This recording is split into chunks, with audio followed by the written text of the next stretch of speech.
Hello students, मैं विजय कुमार। और पहला वीडियो में हम टेंस के बारे में बताए थे कि टेंस क्या है, टेंस कितने प्रकार के होते हैं। और हम प्रेजेंट टेंस के बारे में बता रहे थे, प्रेजेंट इंडेफिनिट टेंस के बारे में बताए, प्रेजेंट इम्परफेक्ट टेंस के बारे में बताए। लेकिन थोड़ा सा और प्रेजेंट इम्परफेक्ट टेंस के बारे में बता देते हैं।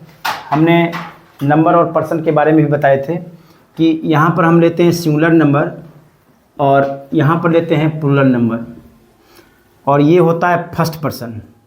फर्स्ट पर्सन के सिंगुलर नंबर में आई होता है और यहाँ पर आई के साथ एम का प्रयोग होता है, आई एम। और जो भी हम वर्ब लेंगे उसमें आई एन जी का प्रयोग कर देंगे।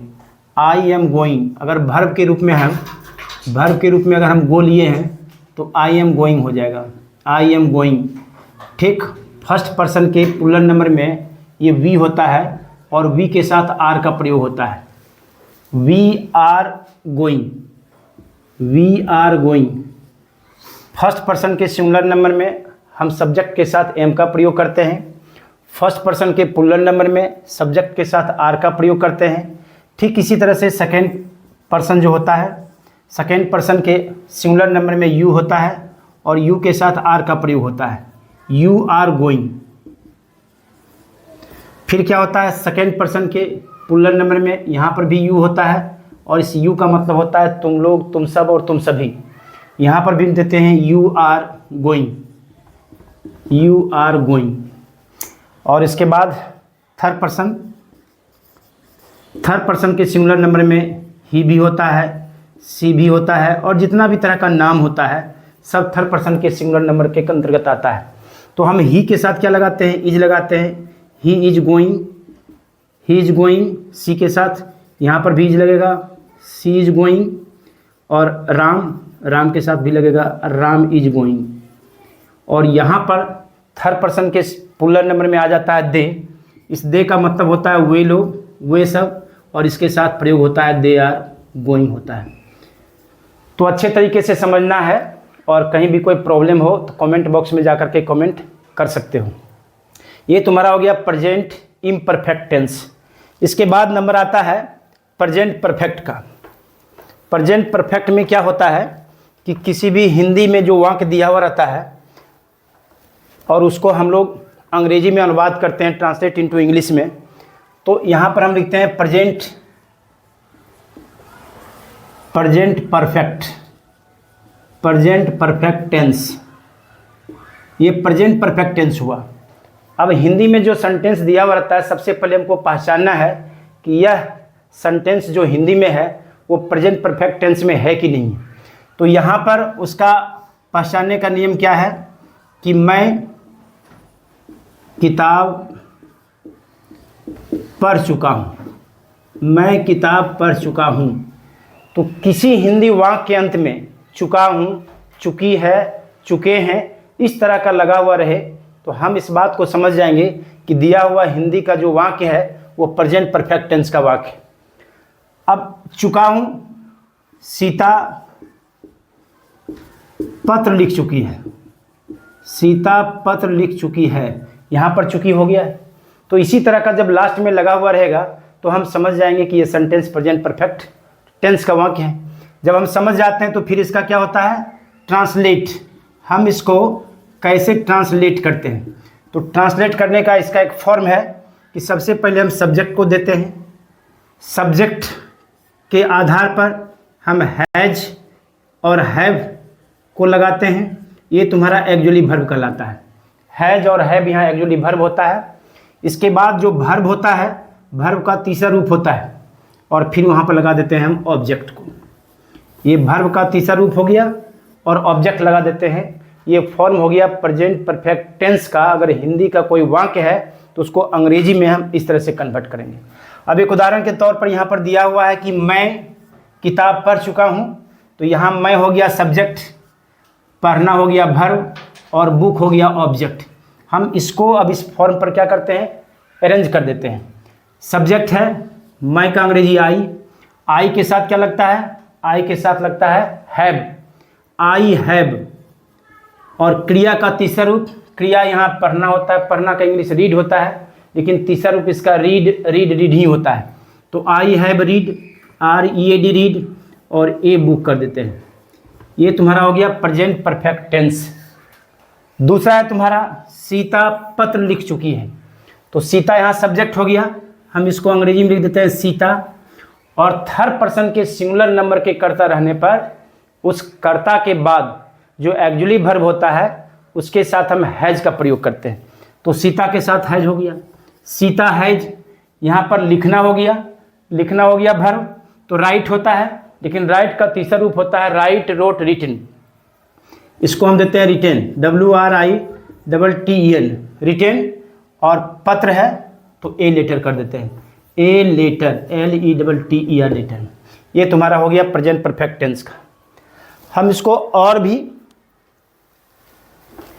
नंबर और पर्सन में यदि इसको हम रिप्रेजेंट करते हैं तो हम इस तरह से करते हैं कि यहाँ पर हम सिंगुलर नंबर दे देते हैं, सिंगुलर नंबर, और ये तुम्हारा हो गया प्लूरल नंबर। बच्चों को अच्छे तरीके से जानकारी हो जाए इसके लिए हम प्रयास कर रहे हैं।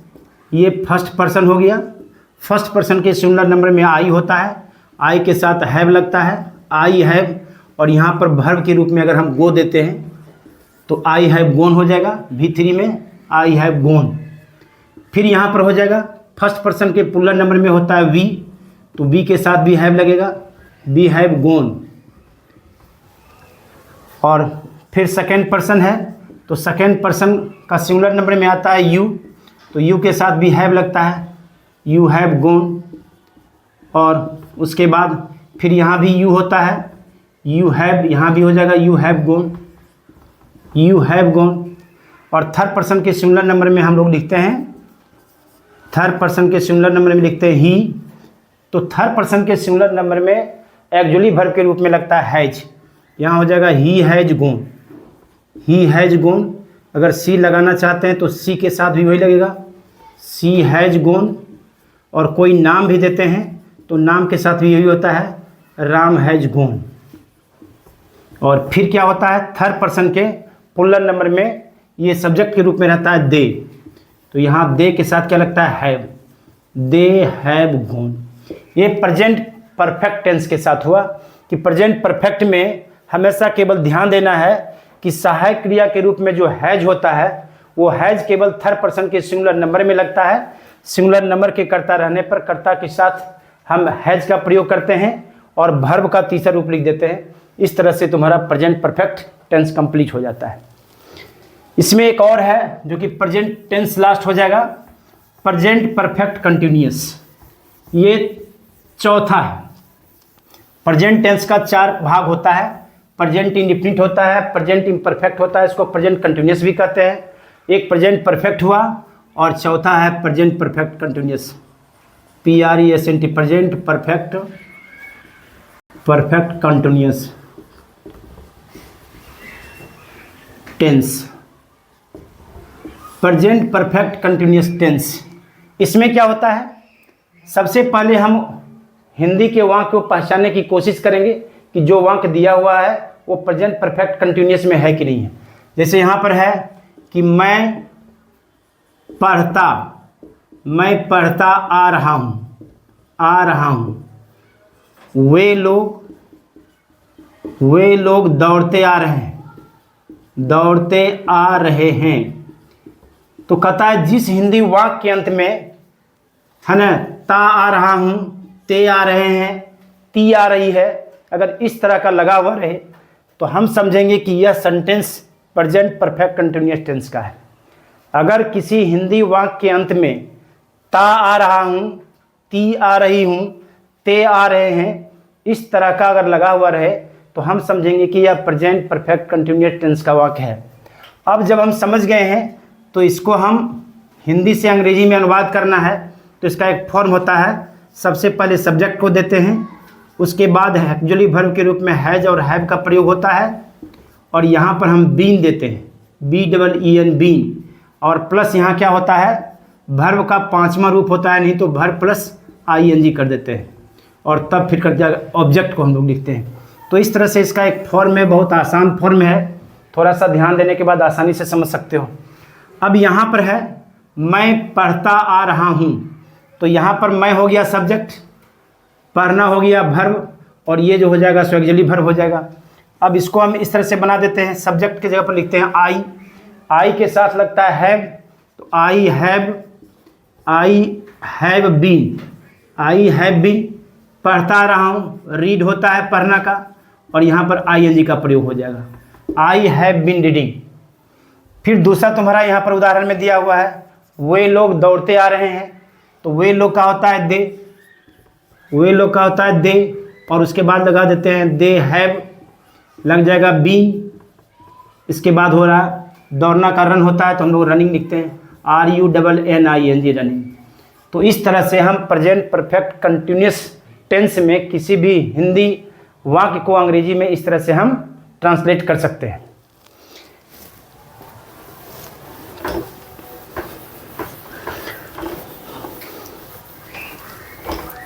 और इसका फॉर्मेट हम बना देते हैं कि यहाँ पर सिंगुलर नंबर हो गया और ये तुम्हारा प्लूरल नंबर है। इसको ध्यान से देखने के बाद में भी पता चल जाएगा कि हम कहाँ पर सहायक क्रिया क्या लगाते हैं। ये तुम्हारा फर्स्ट पर्सन हो गया, फर्स्ट पर्सन में हम आई देते हैं, तो आई के साथ हैव बीन होता है, आई हैव बीन। और अगर हम वर्ब के रूप में ईट ले लेते हैं, तो जहाँ पर वर्ब है वहाँ पर ईटिंग हो जाएगा, आई हैव बीन ईटिंग। फिर इसी तरह से तुम्हारा हो जाएगा बी हैव बीन ईटिंग।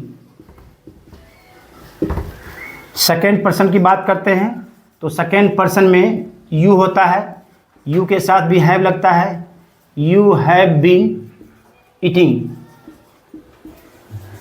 और यहाँ भी होता है यू हैव बीन ईटिंग। और यहाँ पर थर्ड पर्सन की चर्चा करते हैं, तो थर्ड पर्सन के सिंगुलर नंबर में ही सी के अलावा नेम होता है, ही के साथ हैज लगता है, ही हैज बीन ईटिंग। और यहाँ पर हो जाएगा सी हैज बीन ईटिंग। और थर्ड पर्सन के प्लूरल नंबर में आता है दे हैव बीन ईटिंग। तो इस तरह से अगर तुम लोग चाहो तो आराम से टेंस आसानी से सरल भाषा में सीख सकते हो। और कोशिश करना है कि अगर ये वीडियो अच्छा लगे तो कमेंट भी करना है, सब्सक्राइब भी करना है और लाइक भी करना है, यही हमारी पूंजी है। Thank you.